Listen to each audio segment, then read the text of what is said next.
What's your name? My name is there. Okay. Do you like what you do? Yes. Make shoes, slippers, make shoe. Fantastic. In a world with challenges and uncertainties, there shines a beacon of hope for those often overlooked and marginalized. Today, we explore the heartwarming story of Down syndrome in Nigeria. February 2016 precisely was the day that faith brought me to the present life that I'm living, and it has been 8 years since then. I saw my children for the first time, the twins, for the first time. I think that was after 3 days or 4 days post-birth. That was when I was able to go, have a kind of visitation with them up in the neonatal ward, intensive care unit where they were. And what struck me the first time I saw them, what struck me was the fact that my daughter, Peace, her name is Peace, Peace is looking a little bit too weak to me, and too, not just very active, a little bit too weak and too tired. And I was wondering why. Surprisingly, I saw that the brother, her twin is a boy. That her brother is, quite doing well, active and stronger. Why she's looking a little bit too weak or too tired to me. I was like, okay, maybe that particular day I came was not a good day, and I've been wondering. I keep on, like, I asked the nurse on duty, why is she not crying? Why is she not kicking like the brother and all that? They were like, oh, she's fine. Oh, maybe she's sleeping. I was like, okay. One of the doctors, I think is a doctor on housemanship, was like, madam, come. Have you seen this, your daughter? I say, yeah, I've seen them. He said, have you noticed anything about that? I say, like what? I say, well, yeah. I noticed that she's not as active as the brother, and she's always like sleepy, and she's looking a little bit paler than the other kids in the world. What happened? And I say, have you heard about something called Down syndrome before? I say, Down syndrome, yes. Of course, I'm educated. You were like, well, the daughter have Down syndrome. And that was the beginning of my world shattered that day, and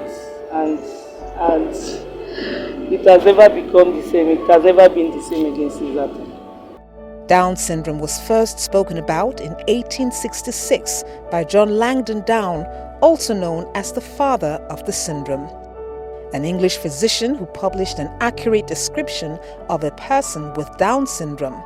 In 1959, the French physician Jérôme Lejeune identified Down syndrome as a chromosomal condition, observing that individuals with Down syndrome have 47 chromosomes in their cells instead of the usual 46.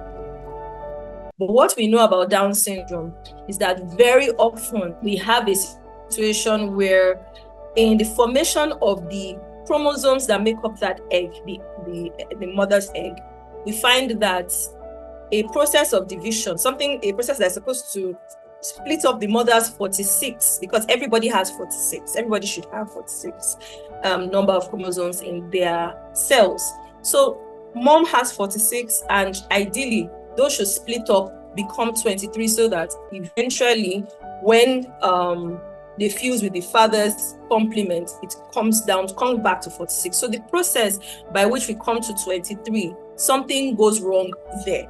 So we have what we call, there's a lot of medical terms, and the simplest way I can put it is that there is a failure of splits at a particular chromosome point. And it's general knowledge that chromosome point is the chromosome 21. That is why very often you hear in medical parlance, Down syndrome being called trisomy 21, because what you need at each chromosome point is one pair of chromosomes for a person. But in the split, the moms doesn't split, and so by the time two of the moms goes to fuse with one of the dads, you have a trisomy. That's 1, 2, 3 complements of chromosomes on one specific point. That's on the point 21. That's why it's called trisomy 21. And that is the characteristic finding in every child who has Down syndrome. They have cells. Their makeup comprises of cells that contain 3 complements of chromosomes at the point 21 in their pool, their chromosome arrangements. If you see a person who has Down syndrome, because of that problem that we've described, every one of them has pretty much the same unique features. And those unique features in terms of signs and symptoms, they range from the facial appearance, which is universally characteristic. They have a specific appearance and is hard to miss.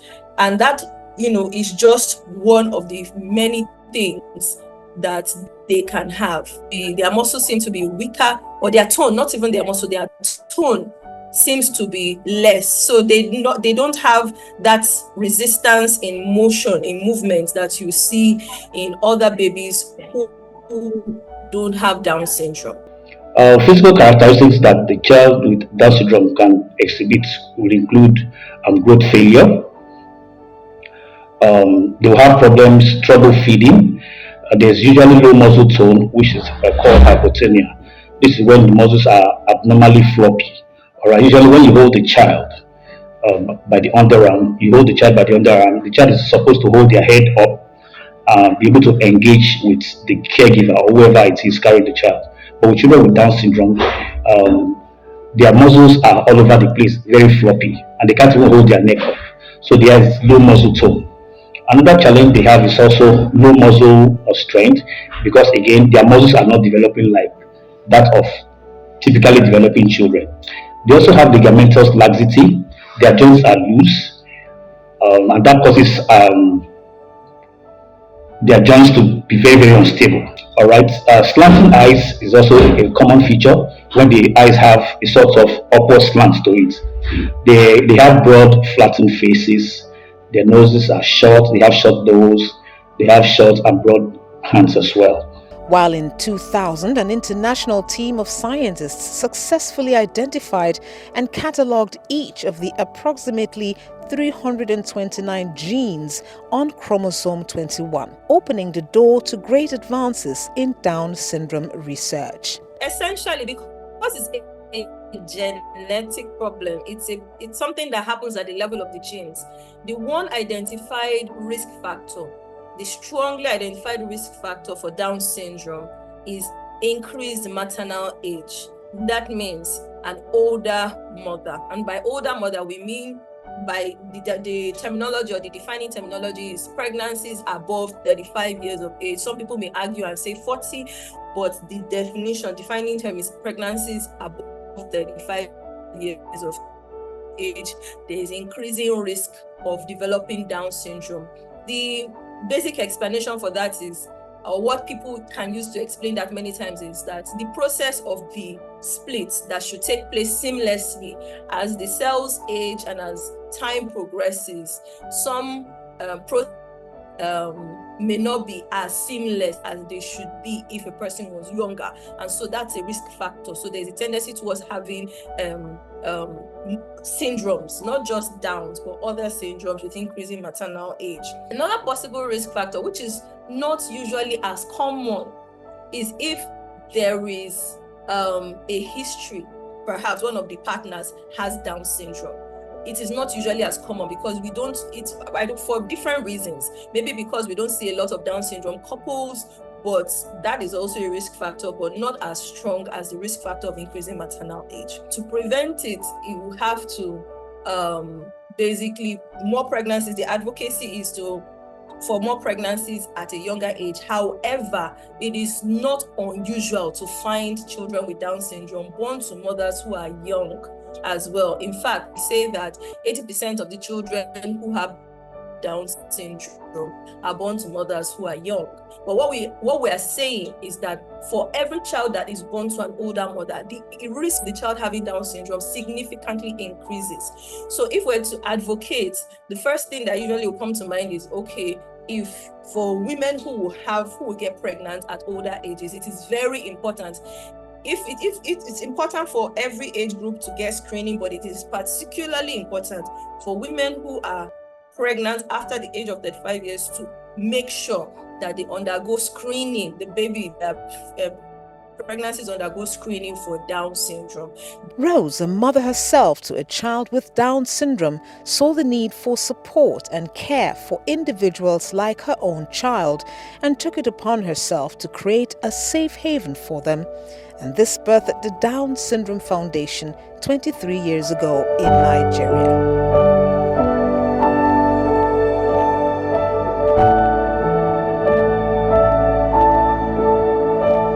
When I had my first child, during antenatal, Down syndrome happens to be one of the issues I've discussed with mothers so that they get you ready in case your child is born with any medical condition or any defect or something.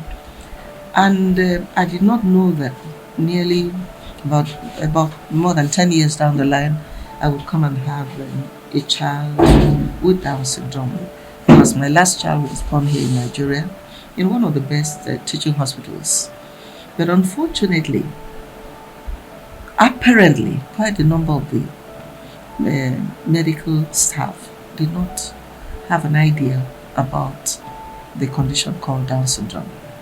Because when they brought the child to me, they dropped her there and I looked at her. I saw the features and I called the nurse who was in the bay there and asked her to look at the child. And she looked and said, has she seen anything different about the child? She said, no, she's pretty. Usually they have this angelic face and makes them look very pretty at birth, especially the girls.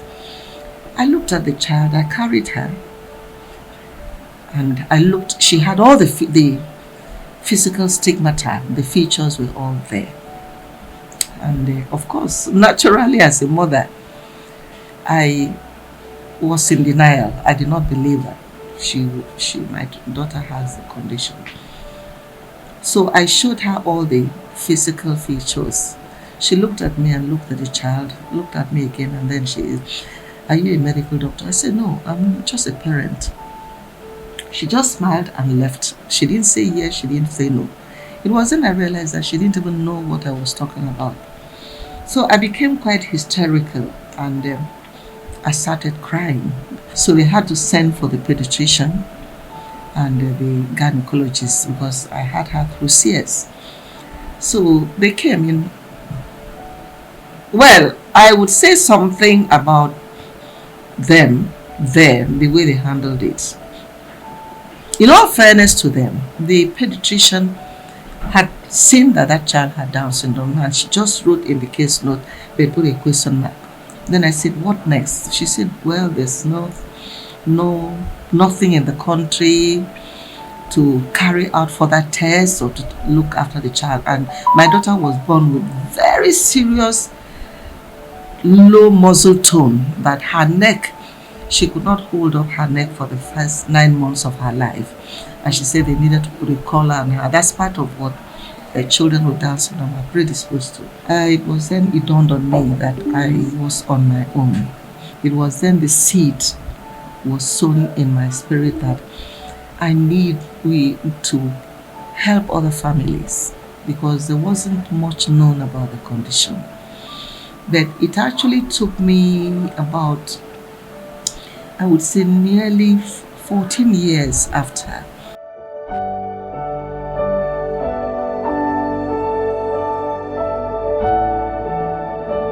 So what are you doing? I want to learn a stone. I learn beads, tailoring attachment. I learned about barbing. Anything I now buy somebody else and other than I'm making chin chin, bread, and So are the else making cake, chin chin, mince pie, donut, and egg roll. I already hear that one. I make sure that. I want to ask a question. What's your name again? My name is Doreen from Ellen 24/7. You're welcome, ma'am. Thank you.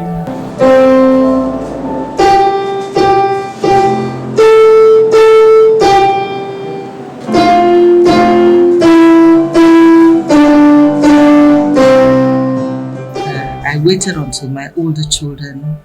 The last born is the one who has Down syndrome, the one who is going to be 37 in 2 months.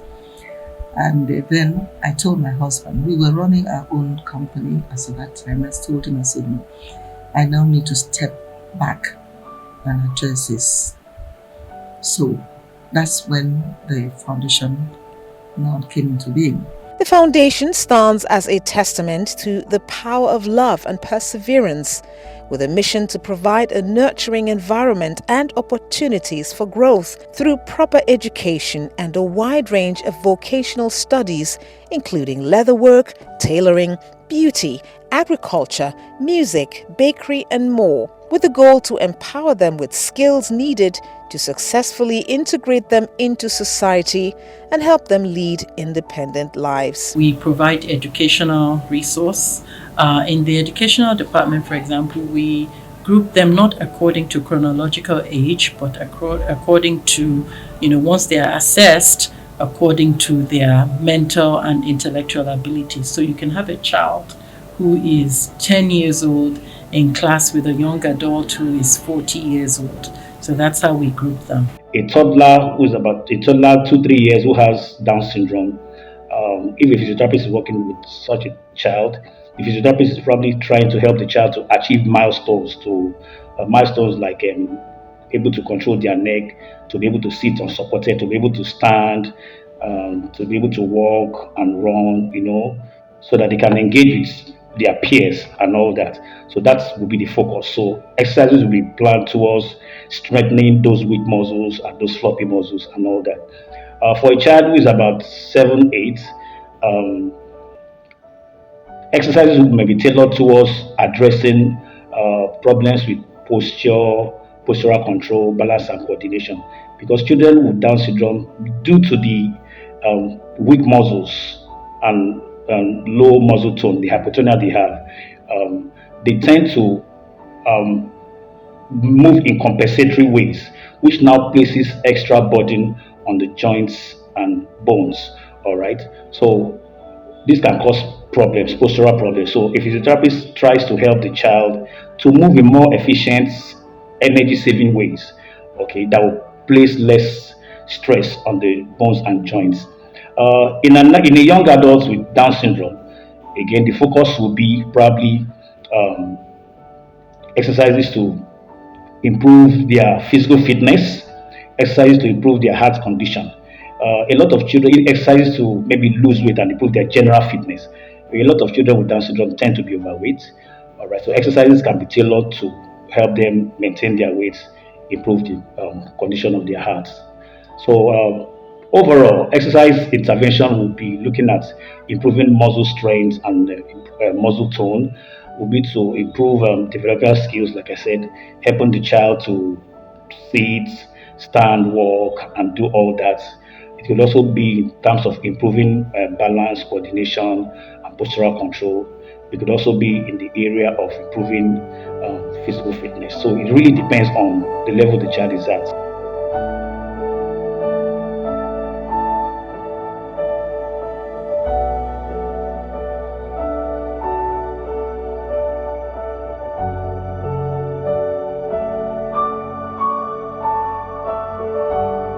The vision is that the foundation has been properly structured. Whether I'm there or not, it can still run. And I want it to keep going, even beyond this generation. And we have board of trustees, we have people who are there to make sure that the right thing is done. And hopefully the government should now put the right structure on ground to help families that have this need. But my vision is that in the next 10 to 15 years, which is a vision I've had right from the beginning when we started 2001. Down syndrome or intellectual and developmental disability should be something that if you ask anybody, they would know, and they know where to go for help, and create enough awareness for people to know what needs to be done. It's not happening, but I am a very positive person. I have a very strong faith in God and in my vision that yes, we've come this far.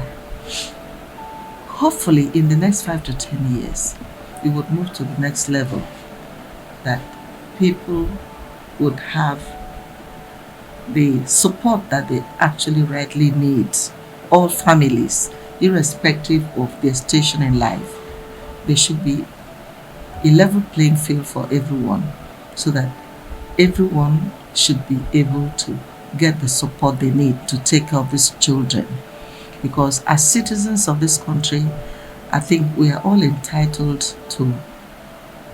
It's what I have always mentioned to people when they talk. It's not like charity, as in charity, that the government would think they are doing families a favor in putting the right structure on ground. It's human rights. We all have signed on to we are members of the UN, and we all talk about human rights, but it's not in existence in Nigeria.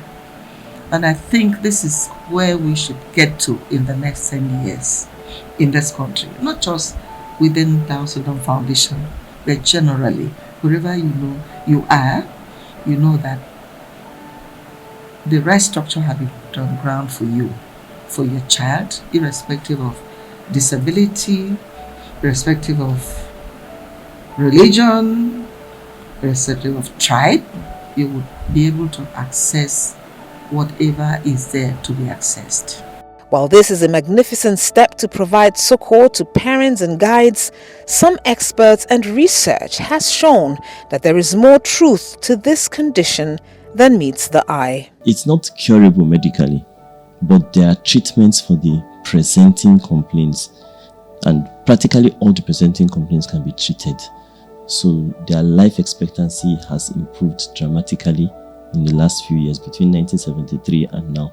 As at 1973, the life expectancy was 22 years. That means a child born with Down syndrome most likely pass by the age of 22. But as at today, the life expectancy is 60.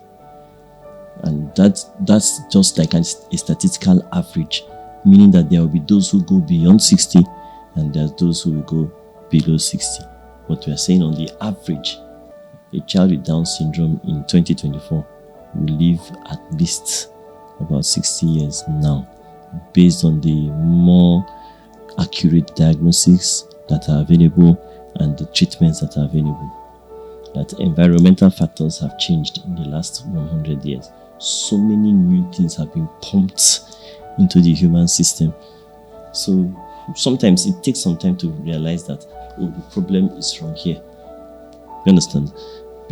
And I told you that generally more diseases have been described in the last 100 years compared to maybe you're talking of 1800 to 1900. What was known and what is known now, there's no relationship.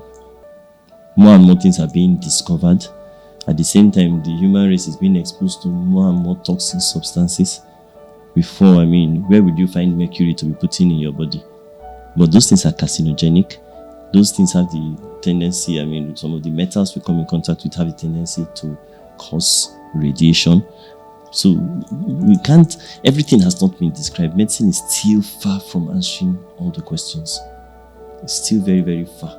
Is it a possibility? Yes. We are talking about gene therapy now. These things like mRNA, vaccines and the rest of them, that they are claiming does not affect the DNA, but have been proven to affect the DNA. This is just within a year, because there's more sophisticated equipment now that can pinpoint some things. But Like I always say, medicine is too far from God.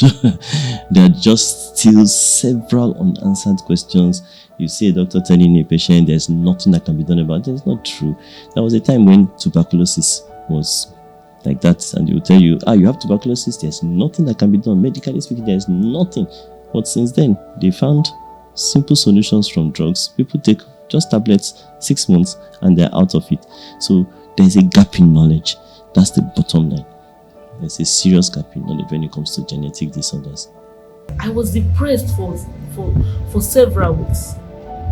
I was in that state of like, I will keep my child and keep her on the bed like this, and I will just be crying. I cried because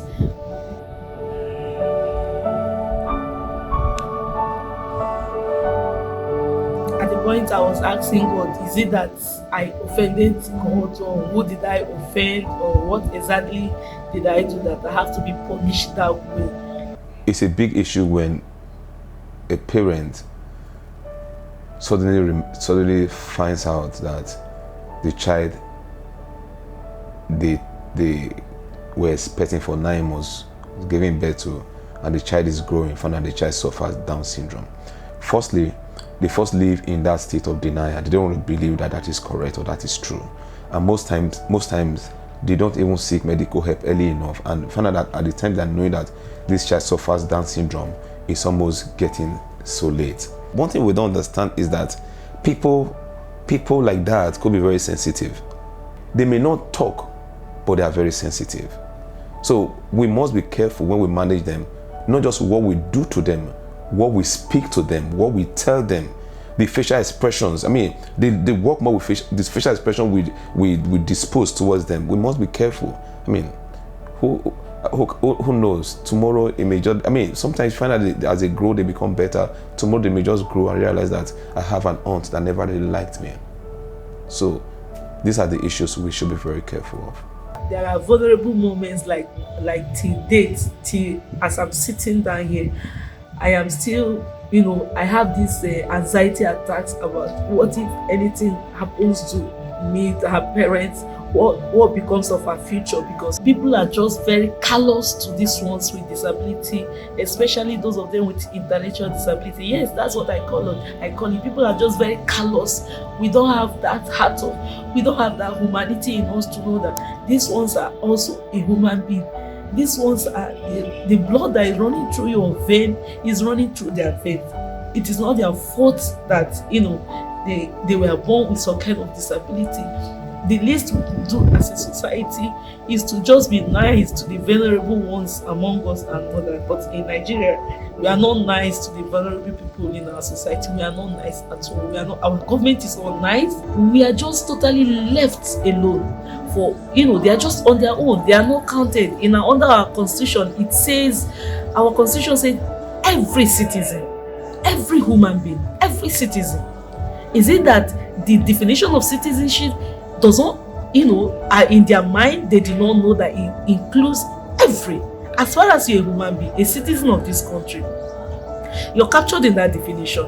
So how come that there's no specific structured policy to make sure that this section of your citizenship is captured and we're taken care of as they are rightly entitled as a citizen of this country?